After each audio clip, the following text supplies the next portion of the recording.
Hello guys, ito naman pong kaibigan niyo si Jake. Sa ngayon guys, nag-install po ako ng Linux operating system.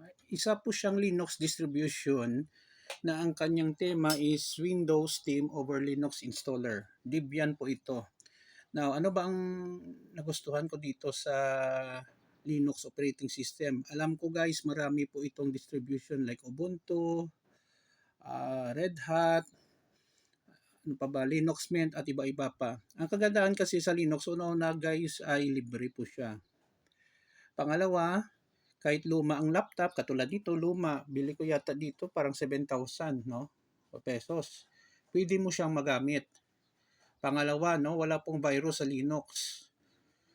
At marami ding software na pwede mong magamit, no? However, mga Photoshop, wala pong version sa Linux, no? At saka gusto ko talagang matuto ng mga command, no, sa Linux, similar sa Unix operating system. So ito po ang ginagamit ko, in-install ko. Gumagamit pa rin ako ng Windows operating system personally, especially sa trabaho ko sa office, sa business.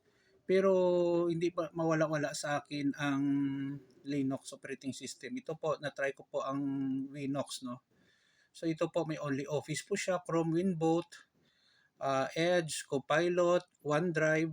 Katulad din talaga, no, sa Windows operating system. Pwede mo siya ma-customize. Ang nangyayari kasi dito, parang Windows 11 po siya, no, ang kanyang tema, no.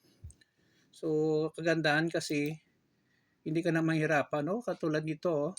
Mga commands iba, magkaiba lang, no, pero ang kanyang appearance, Windows na Windows. Hindi ko pa siya ma-try, no? Pero kung ako sa inyo, i-try nyo guys, no?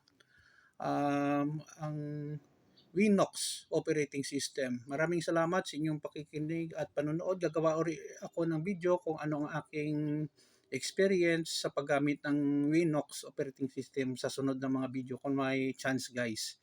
Please follow me in my Facebook and YouTube channel. Ito naman po ang kaibigan nyo si Chick. Paalam muna guys. Thank you for watching. Ingat po tayo lagi.